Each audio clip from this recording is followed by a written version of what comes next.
صلی اللہ علیہ وسلم نے، اور خود نماز پڑھ کر بتائی ہے اور فرمایا صلو کما رأیتمونی وصلی، تم بھی اسی طرح نماز پڑھو جیسا تم نے مجھ کو نماز پڑھتے ہوئے دیکھا ہے۔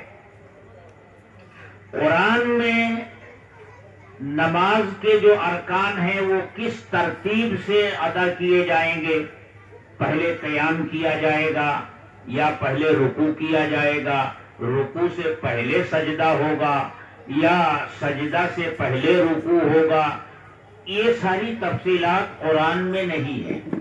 یہ سب سکھائی اور بتائی ہیں حضرت محمد صلی اللہ علیہ وسلم نے۔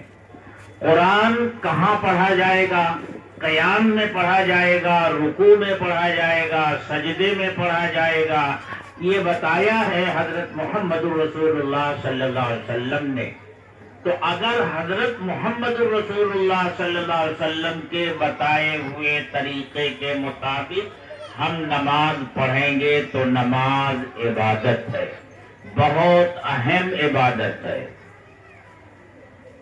عبادتوں میں سب سے عظیم عبادت ہے۔ لیکن اگر ہم نماز پڑھیں اور اس نماز سے حضرت محمد صلی اللہ علیہ وسلم کا طریقہ نکال دیں تو میں کہتا ہوں کہ وہ نماز نہیں، وہ اٹھک بیٹھک کے سوا کچھ نہیں۔ اسی طرح تمام عبادتوں کا حال ہے۔ حضرت محمد صلی اللہ علیہ وسلم کے طریقے کے مطابق ہی جو حکم پورا کیا جائے گا وہی دین ہے۔ آپ کا طریقہ نکل گیا تو وہ دین نہیں رہ جائے گا۔ ایک بات ہمیں اور آپ کو، میرے بھائیوں کو، بزرگوں کو، ماؤں اور بہنوں کو، سب کو اچھی طرح اپنے ذہن میں بٹھا لینی چاہیے۔ اس کے بعد اس وقت دنیا میں جو حالات ہیں اور ان حالات کی اصلاح کے لیے مختلف حلقوں کی طرف سے جو کوششیں ہو رہی ہیں، اس کا نتیجہ کیا نکل رہا ہے؟ تمام کوششیں بظاہر ناکام ہو رہی ہیں، کیونکہ اصل کوشش ان حالات کی اصلاح کے لیے جو ہونی چاہیے اس کی طرف ہماری توجہ نہیں جاتی۔ یہ جو کچھ ہم دیکھ رہے ہیں یہ دراصل ایمان سے دور ہونے، اعمال سے دور ہونے، حضرت محمد صلی اللہ علیہ وسلم کی زندگی سے دور ہونے کا نتیجہ ہے۔ یہ امت جب تک حضرت محمد صلی اللہ علیہ وسلم کے طریقے پر چلتی رہے گی اس دنیا میں کامیاب رہے گی، اسے عزت ملے گی، اسے احترام ملے گا۔ اور جب جب یہ امت حضرت محمد صلی اللہ علیہ وسلم کے طریقے سے ہٹے گی، ذلیل ہوگی، رسوا ہوگی، خوار ہوگی، بے وزن ہو جائے گی، لوگوں کے لیے تر نوالا بن جائے گی۔ آج ہم دیکھیں کہ ہماری زندگیوں میں حضرت محمد صلی اللہ علیہ وسلم کی سنت کہاں تک ہے۔ ہمارے لباسوں میں آپ کی سنت ہے، ہماری شکلوں میں آپ کی سنت ہے، ہمارے معاملات میں آپ کی سنت ہے، ہماری معاشرت میں آپ کی سنت ہے، ہمارے اخلاق میں آپ کی سنت ہے۔ یاد رکھیے، سنت صرف نماز میں نہیں ہے، سنت صرف حج میں نہیں ہے، سنت صرف عبادتوں میں نہیں ہے، سنت تو دین کے ہر شعبے میں ہے۔ حضرت محمد صلی اللہ علیہ وسلم دین کے تمام شعبوں کو سمجھانے کے لیے، بتانے کے لیے اور ان میں عملی نمونہ چھوڑنے کے لیے تشریف لائے تھے۔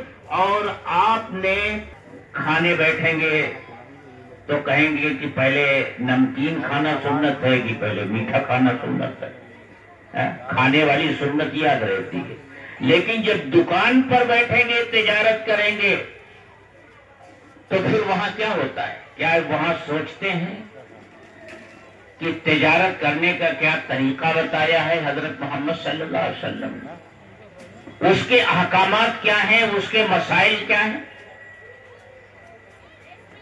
نماز کے مسائل تو کسی درجے میں آدمی سیکھ لیتا ہے، لیکن تجارت کے مسائل وہ کچھ کم اہم نہیں ہے۔ تجارت کے مسائل میں گڑبڑی پیدا ہوگی تو حلال اور حرام کا مسئلہ پیدا ہو جائے گا، اور جب حرام لقمہ پیٹ میں جائے گا تو نہ نماز قبول ہوگی، نہ زکوٰۃ قبول ہوگی، نہ حج قبول ہوگا، نہ روزہ قبول ہوگا۔ لیکن دکان پر بیٹھ کر تو جس طرح دنیا کے دوسرے لوگ، دوسرے دھرم کے ماننے والے تجارت کرتے ہیں، انہی کے طریقے کے مطابق ہم بھی جھوٹ بولنا ہو شوق سے جھوٹ بولتے ہیں، دھوکہ دینا ہو شوق سے دھوکہ دیتے ہیں۔ بہرحال میرے عرض کرنے کا مطلب یہ ہے کہ اس دنیا میں ایمان والا اسی وقت تک کامیاب اور سرفراز اور باعزت رہے گا جب تک اس کی زندگی میں دین ہوگا۔ وہ دین سے جتنا دور ہوتا جائے گا وہ ذلیل، رسوا اور خوار ہوتا جائے گا۔ قرآن اعلان کرتا ہے، اللہ فرماتا ہے وَمَنْ أَصْدَقُ مِنَ اللَّهِ قِيلًا، اور اللہ سے سچی بات، زیادہ سچی بات کہنے والا کون ہو سکتا ہے؟